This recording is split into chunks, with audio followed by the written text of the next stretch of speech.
बिस्मिल्लाहिर्रहमानिर्रहीम। अस्सलाम वालेकुम। मैं हूं मोहम्मद इदरीस वान एडवोकेट। और दोस्तों, कौन कौन से दुख की बात करें, कौन कौन सी मुसीबत की हम बात करें और किस किस चीज़ से हम प्रोटेक्शन चाहें।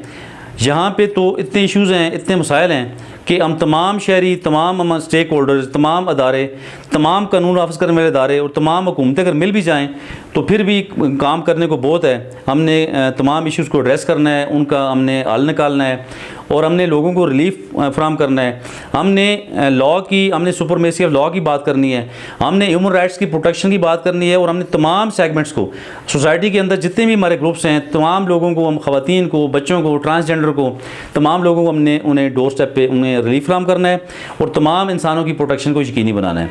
तो इसी तरह का एक वाक़या दोस्तों पेश आया है बुनेर यूनिवर्सिटी में। बुनेर का इलाका है जहाँ पे एक बड़ी फेमस यूनिवर्सिटी है, जहाँ पे एक शादीशुदा एक स्टूडेंट है जो वहाँ पे अपनी तालीम जिसने जारी रखी हुई थी और उसका एक साथ दूध पीता हुआ बच्चा भी, सकलिंग बेबी भी उसके हमरा उसे यूनिवर्सिटी लेके आती थी।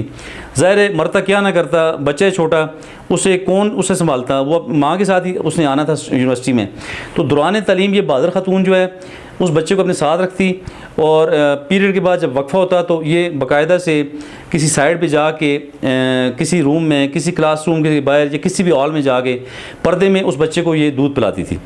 तो ये सकलिंग बेबी, उसका छोटा सा बच्चा जब भूखा हुआ तो इसने, एक जनरेटर रूम था जहाँ पे जनरेटर वगैरह रखा हुआ था, वहाँ पे इसने अपने आप को महफूज समझा और उस कमरे में जाके इसने अपने बच्चे को दूध पिलाना शुरू कर दिया।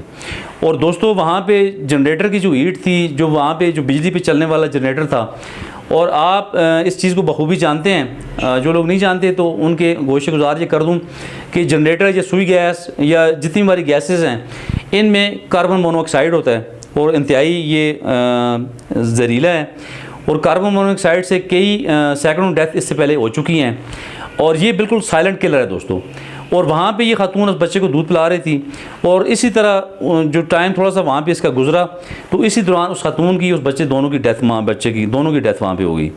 और यहाँ इस वाक़े को कोड करने का, शेयर करने का आपसे मकसद ये है कि हमने इन तमाम ख़वातीन को, जो वर्किंग वेमेन हैं, जो स्टूडेंट्स हैं, जो यूनिवर्सिटीज़ में, कॉलेजेस में पढ़ रही हैं और जिनके हमरा छोटे बच्चे हैं, जो सकलिंग बेबी हमरा अपने लेके आती हैं, खुदारा पहले तो पूरे पाकिस्तान में जितने भी हमारे इदारे हैं, ख्वाह सरकारी इदारे हैं, ख्वाह प्राइवेट इदारे हैं, आप एक ऐसा मैकेनिज़्म सेट करें कि सकलिंग बेबी जो होते हैं, जो माओं के साथ जो बच्चे हैं, उनके साथ एक डे केयर, एक अलग से एक रूम भी होना चाहिए।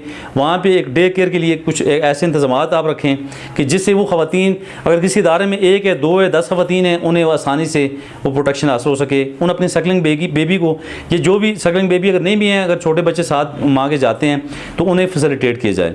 और दूसरा, आप बिल्डिंग कोड्स को आप मद्देनज़र रखें कि आप कोई भी बिल्डिंग आप बना रहे हैं तो जितने भी उसका एक बिल्डिंग कोड एक होता है बाकायदा, और जिसके तहत बिल्डिंग तमीर की जाती हैं, तो बाकायदा वो जब बिल्डिंग पास होती है तो तमाम चीज़ों को देखा जाता है। तो पाकिस्तान में बदकिस्मती से बिल्डिंग कोड्स को देखा नहीं जाता। अगर देखा भी जाता है तो उस लेवल पे उसकी मॉनिटरिंग या उसकी वो चेक एंड बैलेंस नहीं रखा जाता, जिसकी वजह से दोस्तों ये मसाइल बनते हैं। तो यहाँ एक बच्चा और एक खातून मौत के मुंह में चले गए, हमारी रियासत की सुस्ती की वजह से, हमारे अदारों की सुस्ती की वजह से, हम शहरियों की सुस्ती की वजह से कि हमने इस इशू पे आवाज़ नहीं उठाई और ना ही हमारी गवर्नमेंट ने ऐसा कोई मैकेनिज़्म सेट किया। तो मैं तमाम हुकूमतों से मुतालबा करता हूँ कि खुदारा आइंदा के लिए, ये खातून और बच्चा तो मौत के मुँह में चले गए, लेकिन आइंदा कोई मासूम कली, कोई मासूम औरत, कोई अवा की बेटी इस तरह मौत के मुँह में ना जाए। हमारी गफलत की वजह से ऐसा नहीं होना चाहिए। तो बहरहाल होना तो वही होता है जो अल्लाह की मर्ज़ी होती है। तो बहरहाल कानूनी कुदरत अपनी जगह, लेकिन हमने अपनी गफलत नहीं बरतनी। हमारी जो रिस्पॉन्सिबिलिटी है हमने उसे पूरा करना है। और हमारी हुकूमतों को चाहिए कि तमाम बिल्डिंग कोड को सामने रखते हुए बिल्डिंग्स तमीर करें, वहाँ मज़दूरों के लिए भी सहूलतें हों, वहाँ जो वर्किंग वेमेंस हैं उनके लिए भी सहूलतें हों, और जो सकलिंग बेबी बच्चों के माओं के हमरा जो सकलिंग बेबी उन अदारों में जा रहे होते हैं तो उनकी प्रोटेक्शन हो, ताकि हम तमाम ख़वातीन बच्चों को महफूज बना सकें।